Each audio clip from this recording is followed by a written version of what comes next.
We are back again for another episode of The Recruitment Doctor with me, your host, Dan Rodriguez.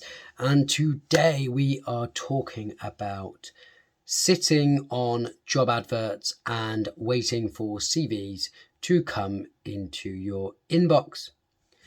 Correct. It's a myth. Gone is the day when you can put out an advert on all of the job boards and just wait for CVs to come in and candidates to apply directly, because there's a lot more that needs to go on behind the scenes. And this week is all about the benefits of a talent partner. And I'm not just talking about selling more services here. No, I'm not. What I'm talking about is going and putting a job advert directly on one of the job boards.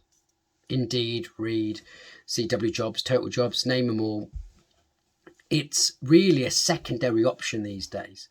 I feel like job boards are a secondary option, if not a tertiary option, because all the good talent that are out there are passive. And if you think that putting a job advert out is going to save you money on spending it on a recruitment partner or a talent partner or a recruitment agency, I would say you're slightly fooled. And naive, because the reality is you need so much more behind that. I'm not saying that you can't do that. I'm saying that you need to do other things ahead of that. Because yes, people put adverts out on behalf of clients. Job adverts are significantly cheaper than paying a recruitment agency, of course. In fact, that's one of the things we spend our money on, but it's not a lot of money, because let me tell you, you've got to do more.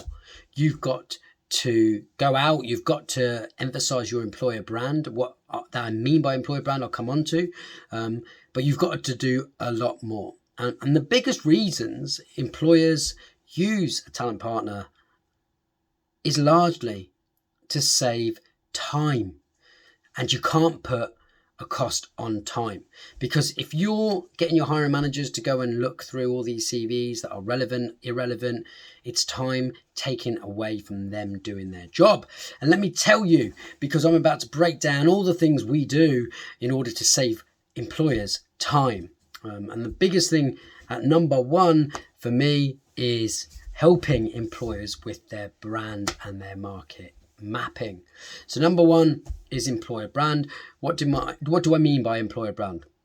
I'm talking about number one, I'm talking about social media presence. How are you seen in the marketplace? What is your reputation like? If a prospective employee is going to go and look at your business, yes, they might go and look at your website, but let me tell you, they're going to go and look at your social media. And I am literally surprised with the amount of businesses that aren't on the major social media channels. Instagram.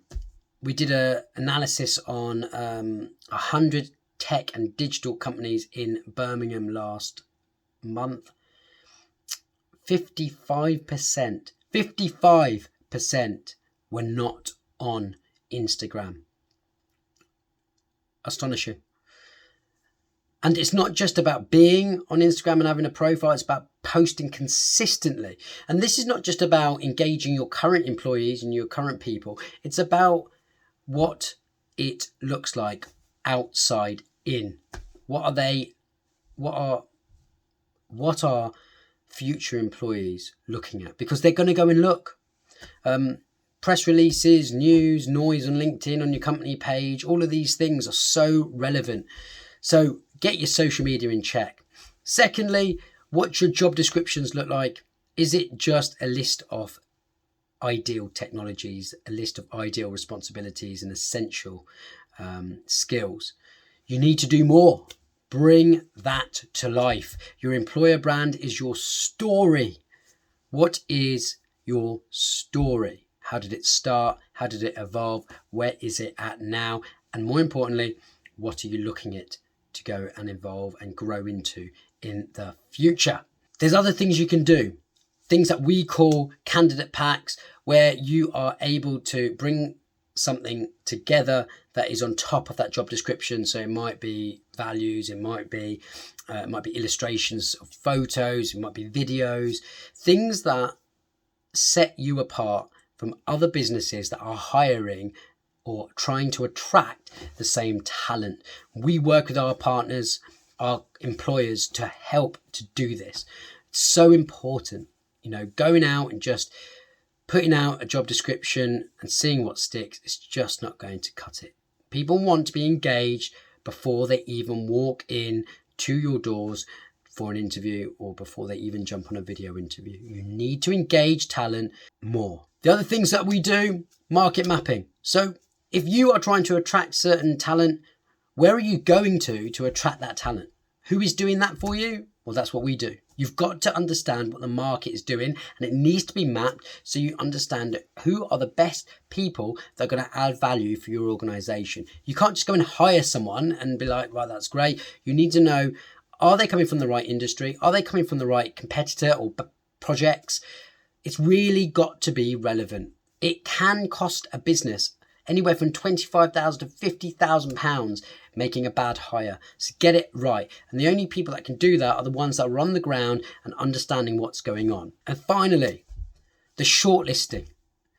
For many jobs out there, you might have to go through 100, 200 CVs, profiles out there of a candidate.